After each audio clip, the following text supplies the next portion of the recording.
촛불실온 함께 듣기 촛불실온 방송은 음성 재생용으로 제작되었습니다. 성조기 부대들은 왜 반중국 시위를 벌이는가? 2월 18일 윤석열 탄핵심판 9차 변론 기일에 윤석열 측 변호인이 또 중국의 선거 개입 의혹을 주장했다. 중국이 하이브리드전을 벌일 수 있고 한국 선거에 개입할 수 있다는 것이다. 극우 유튜버들이나 주장하는 내용을 윤석열 자신과 그 세력들이 철석같이 믿고 있고 계엄의 이유로 대고 있으니 기가 찰 노릇이다. 2월 14일 오후 7시 반쯤 캡틴 아메리카 복장을 한 채 중국 대사관에 들어가려고 시도했던 40대 남성 안모 씨가 경찰에 체포되었다. 안 씨는 체포된 후 자신의 SNS에 혐중 여론을 피부로 깨달아 보라는 메시지 전달이 목적이었다고 밝혔다. 2월 15일 서울대 학생회관 앞 아크로폴리스 광장에서 열린 탄핵 반대 집회의 주최 측은 서울대 중앙도서관에 있는 시진핑 자료실의 폐쇄를 촉구했다. 탄핵 반대 집회에서는 참가자 중 중국인 색출이 하나의 유행처럼 번지고 있었다. 극우 기독교 단체 세이브 코리아가 2월 15일 광주 금남로에서 개최한 집회에서 참가자들이 차이나 아웃 등 팻말을 들고 탄핵 반대 집회에 참여했다. 지배자들은 항상 적을 필요로 한다.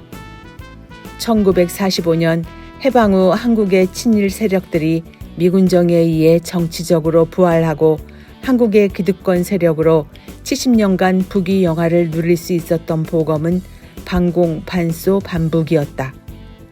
친일파들은 반공투사가 되어 애국자로 둔갑했고 건국 공로자가 되었다. 친일이든 부패비리 범죄자든 반공이면 애국자가 되고 반북을 내걸면 살 길이 열렸다.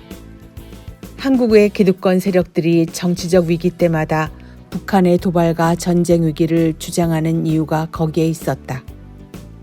그런데 김대중 대통령과 김정일 국방위원장의 첫 남북정상회담 이후 남북교류가 확대되고 북한에 대한 정보가 흘러넘치자 반북 색깔론이 위력을 잃었다.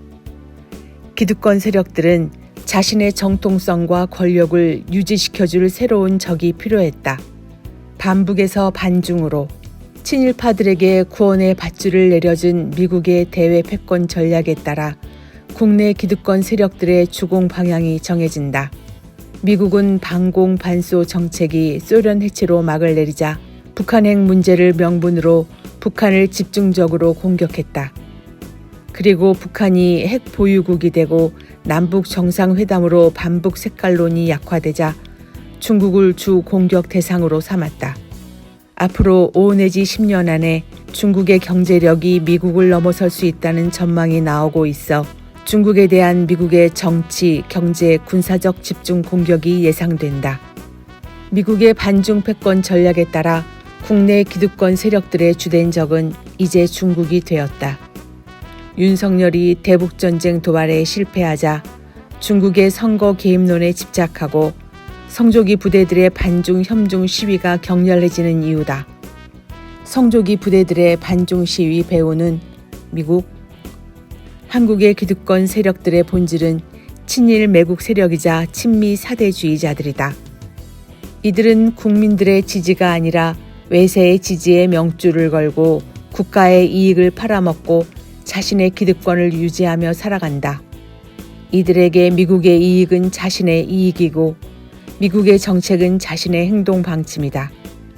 성조기 부대들이 성조기와 태극기를 같이 들고 반중 시위를 벌이는 이유다.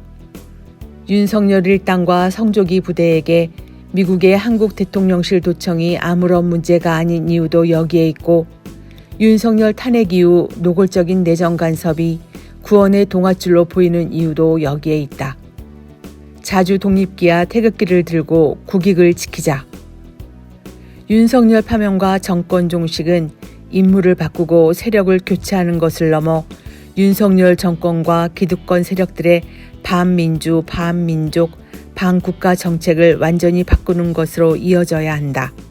국가와 국민의 이익과 안녕이 아니라 외세와 자신들의 이익을 위해 국가와 국민을 공격하는 세력들을 철저히 청산하는 것이 우리의 과제다.